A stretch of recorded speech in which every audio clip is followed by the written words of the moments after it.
এই কাজী আব্দুল ওয়াদুদ শিক্ষা পত্রিকার নেতৃত্ব নিয়ে নেন। পরবর্তীতে আমরা দেখব যে মাত্র 5 বছর শিক্ষা পত্রিকা পাবলিশ হয়েছিল এবং কাজী আব্দুল ওয়াদুদ কিন্তু দেখা যায় যে তার উপরে রবীন্দ্রনাথের প্রভাব ছিল, গেটের প্রভাব ছিল। কাজেই এই যে বাংলা এবং হিন্দুস্তানের বিরোধ এইটাকে কিন্তু সেই পর্যায়ে নিতে পারেননি, তিনি অনেকখানি কনফিউজড ছিলেন। আমরা এইসব নিয়ে পরবর্তীতে আলোচনা করব। এখন আমরা দেখব যে এই যে নজরুলের লেখাগুলা, যে প্রমোদ চৌধুরী নিয়ে আমি শুরু করেছিলাম। প্রমোদ চৌধুরী যে নজরুলকে গুরু হয়ে বসলেন, কিন্তু নজরুল কি আসলেই সেই পরিমাণ শিখতে পেরেছিলেন? না, নজরুল সে পরিমাণ শিখতে পারেননি। যেমন এই প্রমোদ চৌধুরীর ব্যাপক পড়াশোনা ছিল। তিনি 78 বছর বয়সে মারা যান 1946 সালে, ভারত পাকিস্তান স্বাধীনতার 1 বছর আগে। তাহলে যখন মারা গেলেন প্রমোদ চৌধুরী যখন মারা গেলেন, তখন কিন্তু আমাদেরকে সেই জায়গায় ফিরে যেতে হবে যে প্রমোদ চৌধুরীকে আমি এত ইম্পর্টেন্স কেন দিচ্ছি। কারণ প্রমোদ চৌধুরী একটা কথা বলেছিলেন যে তিনি কিন্তু নজরুল দেখা যায় যে 41 বছর বয়সে তিনি বাক প্রতিবন্ধী হয়ে যান, তার সাহিত্যের সাধনা 41 বছর পর্যন্ত।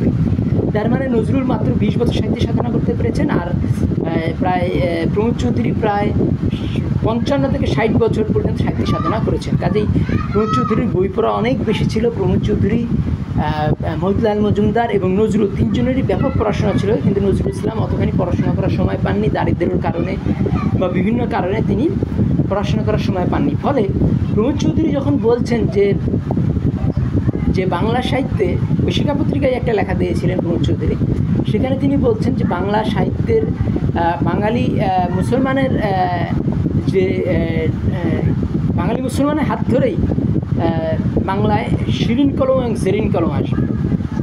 কিন্তু বাংলায় কি শিরিন আজকের কলম আর জেরিন কলম মানে কি? শিরিন কলম হলো মিষ্টি কলম, আর জেরিন কলম মানে হলো সোনালি কলম। তো নজরুলের লেখাগুলি শিরিন, মিষ্টি না সোনালি? কিছুটা আমরা মিষ্টি আর সোনালি আমরা আভাস পাই, কিন্তু সেই উত্তর ভারতের যে সোনালি লেখাগুলো, যখন আমরা এই জাভেদ আখতারের লেখাগুলো পাই বা গুলজারের লেখাগুলো পাই, যে গানগুলো বলিউড মাতাচ্ছে, সেই ধরনের গানগুলো কিন্তু এখন বাংলা মাতাচ্ছে না।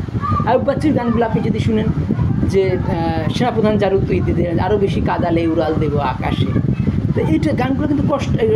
আয়ুব বাচ্চুর একটা গানের নাম ছিল কষ্ট। তাহলে এই যে আয়ুব বাচ্চুর এই যে কষ্টের গানগুলা,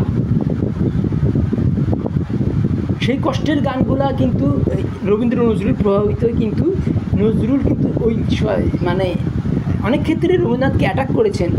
যেমন রমজানের ওই রোজা শেষে এলো খুশির ঈদ, সেইটা কিন্তু আমরা জানি যে অনেক ক্ষেত্রেই তা কিছুটা নজরুলকে চাপ প্রয়োগ করেছিলেন এই আব্বাস উদ্দিন, যে রমজানের ওই রোজার শেষে এলো খুশির ঈদ, আপনাকে আজ বিলিয়ে দে সোনা আসমানি তাগিদ, এই গানটা। তারপর আরেকটা গান যে আজ পূর্বী ঈদের নামাজ রে মন সেই শহীদ গাহে, যে ময়দানে সব গাজী মুসলিম হয়েছে শহীদ। এই গানগুলা কিন্তু আব্বাস উদ্দিন কিছুটা বলেছিলেন নজরুল ইসলামকে যে আপনি আমাকে গান লিখে দেন। তাহলে এই যে বাণিজ্যিক প্রয়োজনে নজরুল এই গানগুলো লিখেছেন, কারণ নজরুল কিছু ক্ষেত্রে কনফিউজ ছিলেন যে কমিউনিস্ট মতাদর্শ সত্য না ইসলামী মতাদর্শ সত্য না হিন্দু মতাদর্শ সত্য। তো এই যে কারণ ওই সময় নজরুল ইসলাম দেখছিলেন যে একদিকে উত্তর ভারত ইসলামী ভাবাদর্শে লিখতেছে, আরেকদিকে বঙ্কিম, রবীন্দ্রনাথ, শরৎ এরা হিন্দু ভাবাদর্শে লিখতেছে, এবং আরেকটা গ্রুপ ছিল যারা কমিউনিস্ট ভাবাদর্শে এই উত্তর ভারতেও লিখতেছে, বাংলায় লিখতেছে। কাজে তিনটা আদর্শের মধ্যে ইসলামী আদর্শ সত্য না হিন্দু আদর্শ সত্য না কমিউনিস্ট আদর্শ সত্য, এই তিনটার মধ্যে এক ধরনের কম্প্রোমাইজ তার মধ্যে নজরুলের মধ্যে দেখা যায়। যে নজরুল অনেক ক্ষেত্রেই বলেছেন যে আমি